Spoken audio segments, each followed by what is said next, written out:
విశ్రాంత ఐఏఎస్ అయినటువంటి ప్రవీణ్ ప్రకాష్ గారు విశ్రాంత ఐపీఎస్ అధికారి అయినటువంటి ఏబి వెంకటేశ్వరరావు గారికి అలాగే జాస్తి కృష్ణకిషోర్ గారికి వీరికి బహిరంగ క్షమాపణ చెప్తూ ఒక వీడియో విడుదల చేయడం జరిగింది.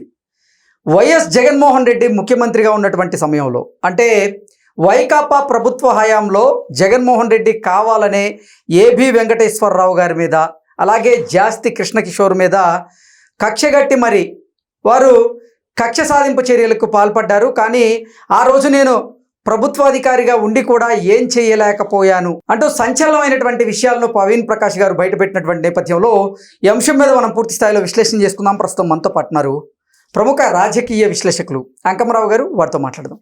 సార్ నమస్తే. సార్ నమస్తే కృష్ణ. విశ్రాంత ఐఏఎస్ అయినటువంటి ప్రవీణ్ ప్రకాష్ గారు, ఆయన విశ్రాంత ఐపీఎస్ అయినటువంటి ఏబీవీ గారికి అలాగే జాస్తి కృష్ణకిషోర్ గారికి బహిరంగ క్షమాపణ చెప్తూ ఒక వీడియో విడుదల చేయడం జరిగింది.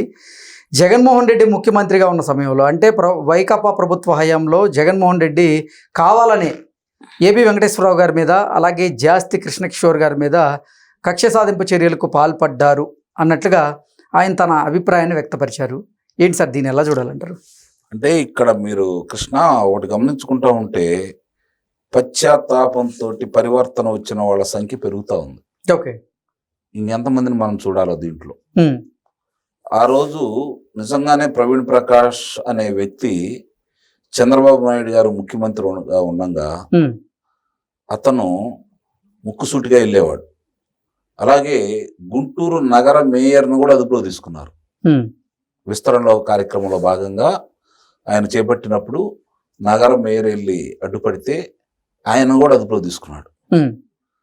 అట్లా ముందుకెళ్ళినటువంటి వ్యక్తి ముక్కుసూటిగా ఉంటాడు, నిజాయితీగా పనిచేస్తాడు అని చెప్పని ఆ రోజుల్లో కొంతమంది ఐఏఎస్ అధికారుల మీద మంచి పేరు ప్రఖ్యాతులు కూడా ఉండేవి.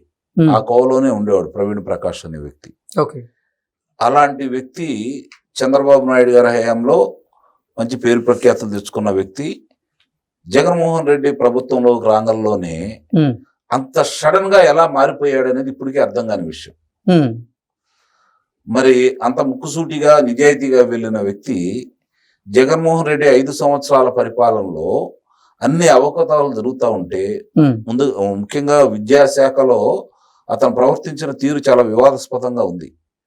ఈ రోజు కృష్ణకిషోర్ గారికి అలాగే ఏబి వెంకటేశ్వరరావు గారికి ఇద్దరికి క్షమాపణ చెప్పినట్టుగా మనం చూస్తూనే ఉన్నాం. ఇక్కడ ఇద్దరు కూడా వాళ్ళ విధి నిర్వహణలో ఎక్కడా ఏ పొరపాట్లు చేయలే. అయినా సరే వాళ్ళ మాట వింటలేదని చంద్రబాబు నాయుడు గారికి ముఖ్యంగా వీళ్ళే అన్న ఉద్దేశంతో వీళ్ళ మీద కక్ష సాధింపు చర్యలో భాగంగా వాళ్ళు పాల్పంచుకున్నారు. ఆ రోజు వీళ్ళను వేధించాడు. ముఖ్యంగా ఏబి వెంకటేశ్వరరావు గారిని అయితే చివరి గంట వరకు కూడా బాధ్యతల్లో నిలబెట్టకుండా ఆయన డీజీపీ కావాల్సినటువంటి అధికారిని చాలా అవమానకరంగా చేశాడు. ఇక్కడ గమనించుకోవాల్సింది ఏంటంటే మిగిలిన లాగా ఏబి వెంకటేశ్వరరావు గారు పారిపోలా. జగన్మోహన్ రెడ్డి మీద పోరాడాడు, గెలిచాడు, నిలబడ్డాడు. That is AB Venkateswararao, no doubt at all. Jaganmohan Reddy మీద న్యాయ పోరాటం చేశాడు, ఒంటరి పోరాటం చేశాడు, గెలిచాడు, మిగిలినకు ఆదర్శంగా నిలిచాడు. మిగిలిన వాళ్ళు చేయలేకపోయారు, చేశాడు. సరే, జాస్తి కృష్ణకిషోర్ గారిని కూడా ఇబ్బంది పెట్టాలనుకున్నాడు. ఆయన సౌమ్యుడు, ఆయన పని ఆయన చేసుకుంటా వెళ్ళిపోయాడు. ఈరోజు ప్రవీణ్ ప్రకాష్కి నిజంగానే పశ్చాత్తాపంతో మాట్లాడాడని అయితే నేను భావిస్తున్నా. ఇది క్రమం పెరుగుతూ ఉంది. కారణం ఏంటంటే కూటమి ప్రభుత్వం చంద్రబాబు నాయుడు గారు ముఖ్యమంత్రిగా సాప కింద నీరెళ్ళి ఆనాటి కార్యక్రమాలన్నీ ఒక్కోటి వెలుగు చూపుతా ఉన్నాయి.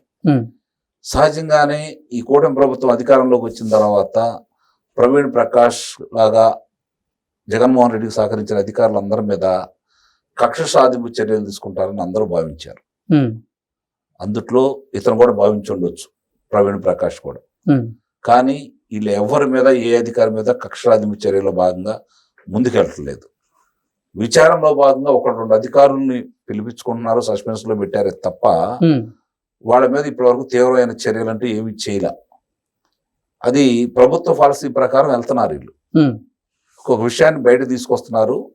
అవి వాస్తవాలు తెలిస్తే, వాస్తవాలు ఫలానాడు తప్పు చేశారని వీళ్ళకి తెలిసిన తర్వాత దాని మీద విచారణ జరుపుతున్నారు. అయినా సరే తీవ్రమైన చర్యలు ఎవరి మీద ఇంతవరకు తీసుకోవాలి. ఈ వ్యత్యాసం ప్రవీణ్ ప్రకాష్కి తెలియదైతే ఏం కాదు, కానీ ఇప్పుడు ప్రత్యక్షంగా కూడా చూస్తున్నాడు ఆయన. కాబట్టే మనం తప్పు చేసామేమో, నిజంగా ఆ రోజు మనం ఇలా చేయకుండా ఉంటే బాగుండేదేమో అనే అభిప్రాయానికి వచ్చేసి అతని మనసులోని భావాలు ఈరోజు ఈ విధంగా బయట పెడుతున్నాడని అయితే నేను భావిస్తాను. నేను అప్పుడు అధికారిగా ఉండి కూడా ఏం చేయలేకపోయాను, జగన్మోహన్ రెడ్డికి నచ్చజెప్పేటువంటి ప్రయత్నం చేసినప్పటికీ వాళ్ళు విన్నటువంటి దాఖలాలు లేవన్నట్టుగా ఆ వీడియోలో ఆ సారాంశం వచ్చేలాగా ఆయన మాట్లాడారు. ఎలా చూడాలంటారు సార్? ఒక రకంగా మాట అతను అనుంటే సాహసం కిందే లెక్క. ఆ రోజు ఓకే, జగన్మోహన్ రెడ్డికి అంటే అధికారులు ముందుండి నడిపించిన వ్యక్తి ఇతను. చివరికి ఎల్వి సుబ్రహ్మణ్యం గారు లాంటి వాళ్ళ వ్యక్తిని కూడా ఆయన సస్పెన్షన్ పక్క తప్పించిన విధానం మనకు తెలుసు. అంటే ఈయన ద్వారా జగన్మోహన్ రెడ్డి చేయించుకున్నాడు, ఆయన సంగతి మర్చిపోయాడు ఈయన. అంటే ఇలా కొంతమంది మీద ఆ రోజు పెత్తనం చేశాడు. ఒక రకంగా సీఎంఓకి ఇతనే ప్రాముఖ్యత గల అధికారి, ఇతను ఏం చెప్తే జరిగిద్దనే అభిప్రాయం కూడా ప్రజల్లోకి వెళ్ళింది, అధికారుల్లో కూడా వెళ్ళింది. అట్లా తనకున్నటువంటి పరిధిని మించి ప్రవర్తించిన మాట కూడా వాస్తవమే. ప్రవీణ్ ప్రకాష్ గారిలో ఇప్పుడు పశ్చాత్తాపం మొదలవడానికి కారణం ఏమంటుంది అంటారు? అనేక రకాల కారణాలు ఉండొచ్చు.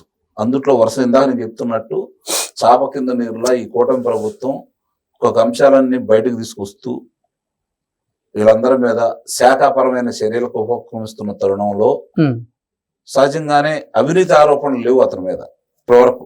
ప్రవీణ్ ప్రకాష్ సంబంధించి వేధింపులు లేదంటే ఇలా సీనియర్ అధికారుల మీద అతను కొంచెం జగన్మోహన్ రెడ్డి మాటలని దురుసుగా ప్రవర్తించాడనే అభిప్రాయం అయితే ఉందే తప్ప అతని మీద పెద్దగా అవినీతి ఆరోపణలు ఏమి పెద్దగా కనిపించట్లేదు.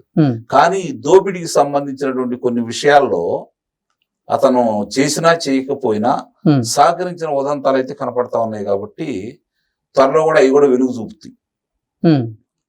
అందుట్లో ఇతని పాత్ర ఉందా లేదనేది విచారణలో బయటకు వస్తూ ఉంటది. ఆ క్రమంలో అతనిలో నిజంగానే అంటే ఇవన్నీ జరుగుతున్న ఈ పరిణామంలో ఈరోజు రాష్ట్రం ముందుకెళ్తున్న ఈ తరుణంలో గౌరవప్రదంగా రిటైర్మెంట్ తీసుకోవాల్సినటువంటి వ్యక్తి వాలంటరీ రిటైర్మెంట్ తీసుకొని అతను, అది కూడా మరి వీళ్ళు అనుమతి ఇచ్చారో లేదో నాకు ఇంకా తెలియదు కరెక్ట్గా, నేను మర్చిపోయాను.